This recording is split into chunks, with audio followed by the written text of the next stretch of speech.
Vítam vás pri podcaste na tému 5 tipov, ako neúspešne riadiť v relácii Community Manager Port. Neváhajte sa k nám pridať a registrujte sa na odber. Dnes sa nepozrieme na všetkých 5 tipov, ale vyberieme si jeden. Jeden naozaj kľúčový a často, povedal by som, podceňovaný.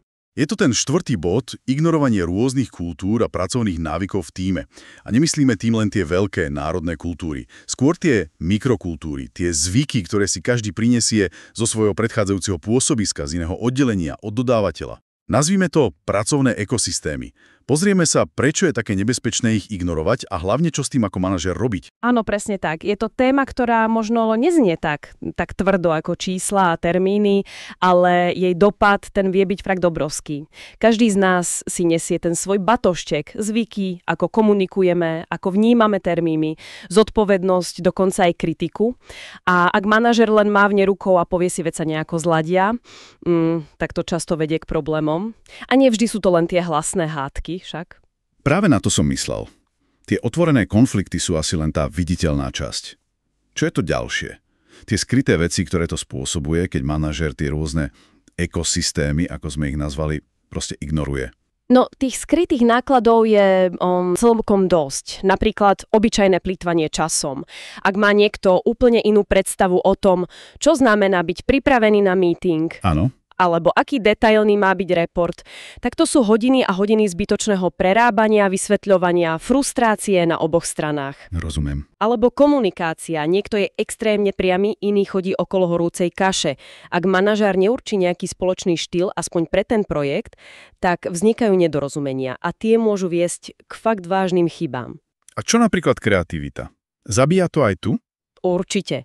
Ak sa ľudia z rôznych prostredí necítia bezpečne povedať svoj názor, lebo sa boja, že ich ten druhý neuslyší správne, alebo ich rovno odsúdi kvôli inému prístupu, tak ten potenciál tímu ostáva nevyužitý.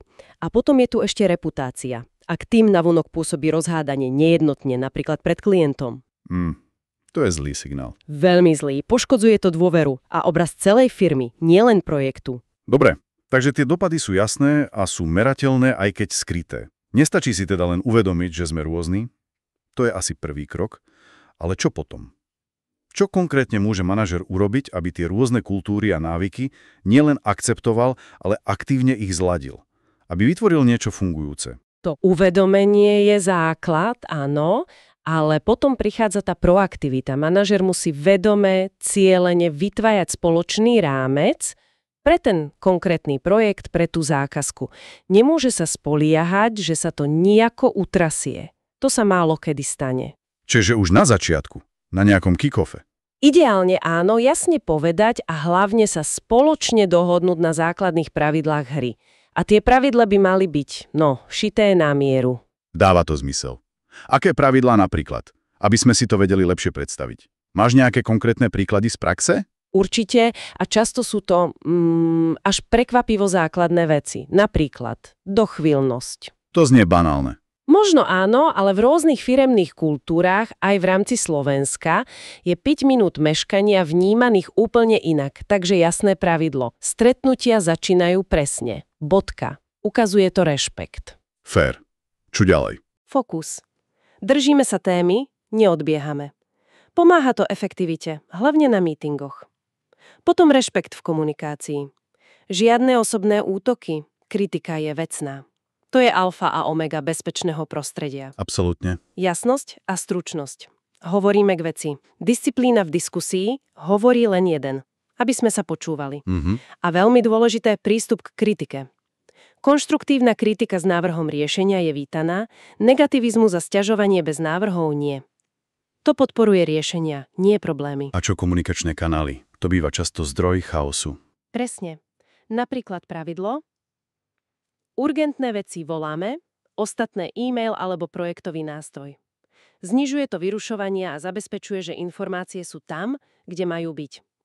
Ale kľúčové je nielen tie pravidlá vymenovať. Treba vysvetliť, prečo sú dôležité pre tento projekt. A ideálne Ich vytvoriť spoločne s tímom. Áno, presne tak.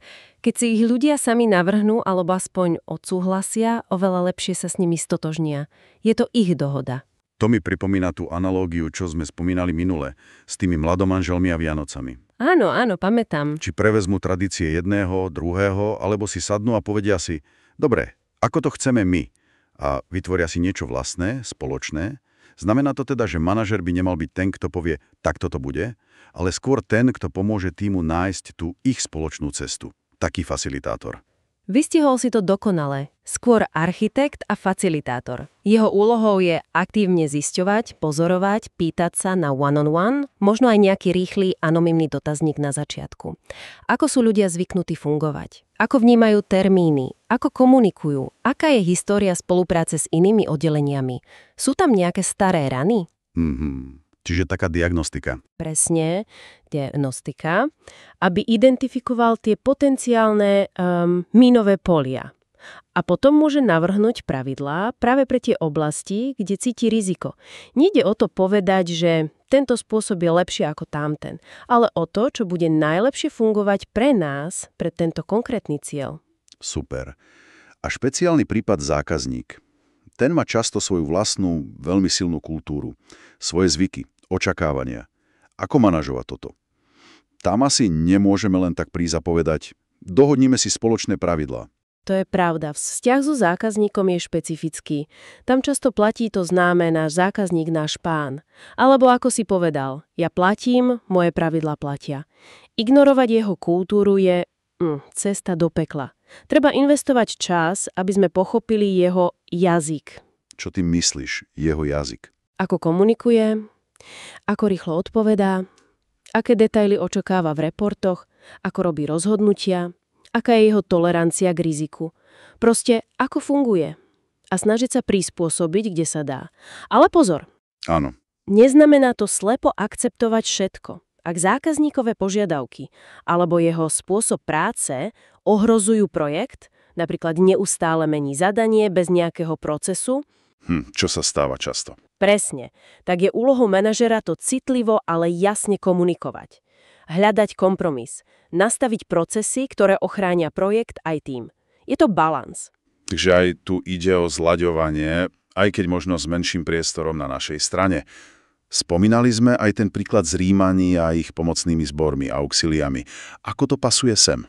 To je pekný príklad toho, ako vnímať rôznorodosť nie ako problém, ale ako výhodu. Rímania vedeli, že Gáli sú skvelí jazdci a Baleárci zase prakovníci. Nesnažili sa ich prerobiť na svoj obraz, na legionárov. Ale využili ich silné stránky. Presne. Integrovali ich tak, aby využili to, v čom boli jedineční. A v manažmente je to podobné. Možno máš v tíme niekoho z kultúry, kde sú extrémne dôslední na detail. Super pre kvalitu. Niekto iný je zase zvyknutý rýchlo prototypovať, skúšať. Výborné pre štart projektu. Manažér by mal tieto silné stránky poznať a vedome ich zapájať tam, kde prinesú najviac. Čiže nie uniformita, ale využitie diverzity. Áno, ale v rámci dohodnutých pravidiel, aby nevznikol chaos. Z toho mi logicky vychádza, že celé toto manažovanie rozdielov by malo byť súčasťou riadenia rizík.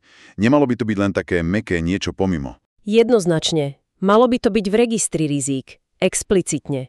Napríklad riziko konfliktu a neefektivity kvôli nezladneným komunikačným štýlom medzi tímom A a dodávateľom B. A k tomu aj plán, čo s tým? Presne, mitigation plán. A tým plánom môžu byť práve tie spoločné pravidlá, pravidelné retrospektívy zamerané aj na spoluprácu, možno nejaké školenie, alebo aj dedikovaná osoba, ktorá bude robiť kultúrneho tlmočníka. Nie je to žiadna mäkká zručnosť, je to tvrdý risk management. Môže to ušetriť kopec peňazí a problémov. Počúvate podcast na tému 5 tipov, ako neúspešne riadiť Community Manager Port. Dobre, poďme teraz na tú odvrátenú stranu, čo sa teda reálne stane, ak to manažér odignoruje, ak si povie, sú dospelí, nejako sa dohodnú. Aké sú tie dôsledky v praxi? Tie najbolestivejšie. No, tie dôsledky vedia byť naozaj pestré a často sa to nabaluje. Začne to možno len takými drobnými frustráciami, nedorozumeniami, potom sa ľudia začnú vyhýbať spolupráci, komunikácia zamrzne, vytvoria sa také tie tábory v tíme. Poznáme. Produktivita ide dole, lebo energia sa míňa na konflikty alebo na obchádzanie problémov, nie na prácu. Kvalita trpí, lebo spätná väzba nie je otvorená. Termíny. Tie idú tiež, lebo koordinácia viazne, v horšom prípade odchádzajú ľudia. Kľúčoví ľudia. Au. A samozrejme vzťah so zákazníkom a reputácia, o tom sme už hovorili. A fakt si treba uvedomiť, že toto nie je len o externých tímoch, obrovské rozdiely v tých ekosystémoch sú často aj vnútri jednej firmy, medzi obchodom a vývojom napríklad. Alebo aj medzi pobočkami v Bratislave a Košiciach. Naozaj. Aj regionálne. Áno, pamätám si kolegu z východu, ktorý prišiel do tímu na západe a cítil sa jeho slovami ako ohrievač medzi chladničkami. Narazil na úplne inú, uzavretejšiu kultúru. A manažer to dlho nevidel, skoro oňho prišli. Ten obraz ohrievača medzi chladničkami je silný. Hovorí to presne o tom, aké dôležité je pre manažera mať tie senzory zapnuté, vnímať atmosféru, nielen tabulky. Čiže jeho úloha nie je len prideľovať úlohy, ale aj ladiť ten tím. Presne. Byť pozorovateľom, načúvať, pýtať sa a hlavne konať. Keď vidí problém, ktorý vyplýva z týchto rozdielov, musí zasiahnuť. Niekedy stačí len otvoriť diskusiu, facilitovať ju, aby si to ľudia vydiskutovali. Inokedy treba jasne pripomenúť pravidlá, alebo aj individuálne riešiť, ak niekto opakovane narúša dohodu alebo poškodzuje projekt. Čiže nenechať to vyhniť. V žiadnom prípade. A ešte jedna vec. To, ako firma zvláda túto vnútornú rôznorodosť, to je aj signál na vonok. Firma, ktorá vie integrovať rôzne pohľady, pôsobí často oveľa inovatívnejšie, flexibilnejšia, je atraktívnejšia. Pre ľudí aj pre klientov. Takže ak si to zhrnieme, úspešný manažment dnes, to nie je len o plánoch a číslach. Je to aj o aktívnom vnímaní a hlavne o vedomom zlaďovaní tých rôznych pracovných svetov, tých ekosystémov. Je to o nastavení jasných spoločných pravidiel, o pochopení ľudí, nielen úloh, o citlivom manažovaní zákazníka a o vnímaní tej rôznorodosti ako príležitosti, nielen ako rizika. Áno. O vytváraní spoločného ihriska, kde tá rôznorodosť môže byť motorom, kde sa buď harmonizuje do niečoho nového, spoločného, alebo sa aj sila vedome využije, ako tí Rímania. A kľúčové je na to myslieť od začiatku. Identifikovať to ako riziko a mať plán, ako to budeme riadiť. Je to vlastne neustály proces. Ladenie a adaptácia. Skvelé. Možno na záver taká myšlienka na zamyslenie pre každého, kto nás počúva, nie len pre manažerov. Skúsme sa možno každý zamyslieť.